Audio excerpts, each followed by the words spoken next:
Started from show money, travel to globe money, then flipped it, Gabby. Well, contrary to what some people may be saying, hip-hop did not end with Nelly in St. Louis. Really? It continues, and Mvstermind is here. Muhammad Austin, a.k.a. Mvstermind, joins us He's so today. adorable. I kind of want to just put him on a shelf and keep him there. Part of the I'd have hip-hop to dust you off every now and then. the hip-hop collective MME, which is meditate, and...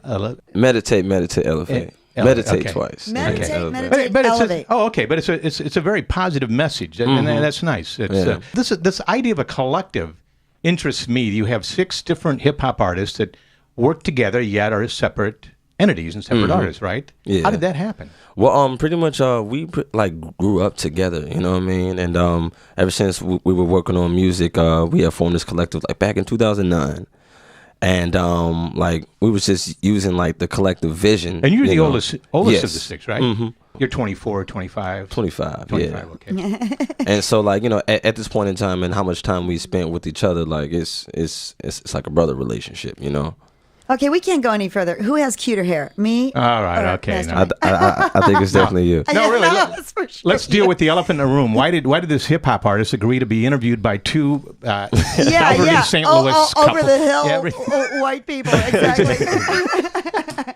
but thank you for coming. Thanks for definitely. coming in. Most We're not asking the right questions. You just say what you'd like tolerating. to Yeah. say. 'cause Appreciate y'all, invite me out, really. But seriously, each of the members of MME, y'all are very different in your styles and music. But you must influence each other in many ways. It's And just like you said, it's a collective of individual artists, and we use MME as the platform to propel everybody's art. So. Let's talk about Moolah, though. Your first video release of this year, and the song that really you didn't expect to actually do a video of that, right? No, I didn't actually. How did it happen? Just the popularity of it just creeped up on you? Well, I was I'm kind of like a music hoarder, man. I'm really trying to like perfect my sound and get this like certain direction I'm trying to reach with my music, and which leaves me having like 10 million songs on my computer, unreleased, halfway unheard, and me just playing them back, being like no.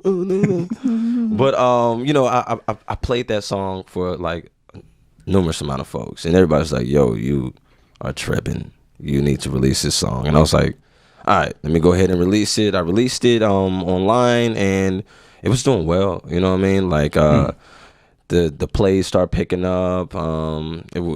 The highest played song that I've had thus far, currently it's at like 17,000 plays right now. Wow. Which is actually starting to be pretty good, for like actual like national standard. It's a good indication type that you got something there. And this is like a spiritual journey into your past, right? Yeah, pretty much, man. A lot of hip hop artists do songs about money. I don't know what the obsession is, but you turned it into something a little bit more than that in your own past, more in your own spiritual. struggles. Yeah, I mean, like, because so the song is called Moolah, and I wanted to state a song where I wanted to talk about money, and I wanted to talk about me getting money, but at the same time, I wanted to remove the negative connotations of actually getting money, because like, and you get money, and by getting money, you're doing an action that is like pretty dang fulfilling. You know what I mean? Like, So it's an affirmation of success to some degree. Yes. So it does deal with your art.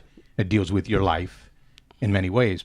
You're providing for yourself, you know what I mean? And providing for others. And sometimes it's hard to see other people make money for stuff that you feel isn't worthy.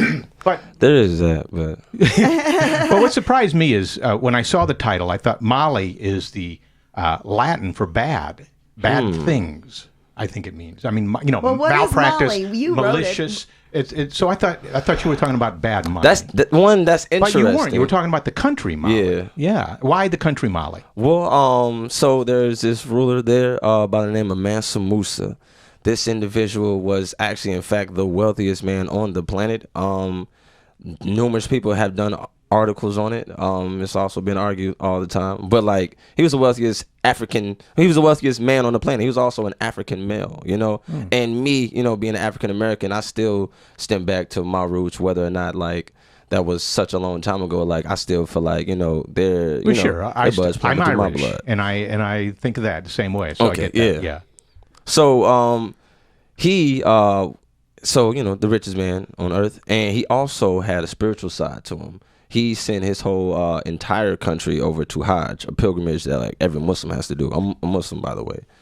And so like seeing that the most wealthiest man was also a very spiritual human being, and like having that balance, and me and my perspective into this industry and this music industry is like, I want to do the music industry. I want to play the game, and I would like to get my share of money, but like I also want to retain my spiritual health and maintain physical wealth and a good balance. Yeah. Everything is about balance, actually. That's true. And let me just ask you just about that real quick, because I don't know, the present day opportunity is completely different than it used to be, where you were reliant upon labels picking you up. You have already put your things out online. Are you able to make any money from the 17,000 plays that you've already received? It's coming in. Mainly I've been making money from music that has been before that, and like music with the collective. Currently right now I'm working to like tap in and monetize that exact market. Exactly. I mean, when 17,000 people play your song,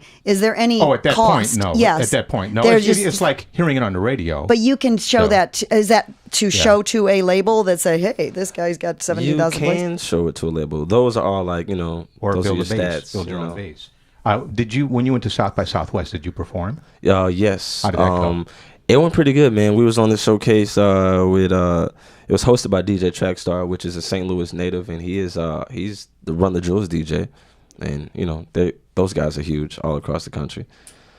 But it was good, man. People show love. We got the word out. Is there a lot of competition between you guys, or is it all everybody supports each other? Everybody supports each other, but that competition, you know, still sharpens steel. When somebody comes in and they play some music and you like, I gotta top that. Okay. And then Yeah, sure. vice versa. Well, that's vice versa, healthy. you know? Yeah. So locally, when you see some young upstarts like Tag Team, what are your thoughts? Do you like want to help them, or do you learn from someone like that too? Or? Me, I'm always taking notes, and no matter where that art form is or what kind of music that is, like it's always some kind of notes that I can take and like flip it and apply to like my journey. Mm-hmm. You know what I mean? I have heard of those guys. We haven't done any music necessarily, but I mean they're making moves. Yeah. I mean, if I know about them, yeah. True that. Yeah, you must have always been doing music. It's in you, right? Yeah. You didn't turn into something later in life. You started doing this as a kid. Yeah, I mean, I started producing music at the age of 12, and like ever since I was a young child, my father managed a couple of reggae bands, different things like that, and so I was always around. Where'd you grow up? North St. Louis area? South St. Louis. Really? Because when I saw that house in the video, that was North St. Louis. That was in North St. Louis. Okay, but that was from like first grade and up. Okay. But like what I'm talking about now was like the South Side. But that was when I was like 4. Well, that was a really impactful way to end that video, by the way.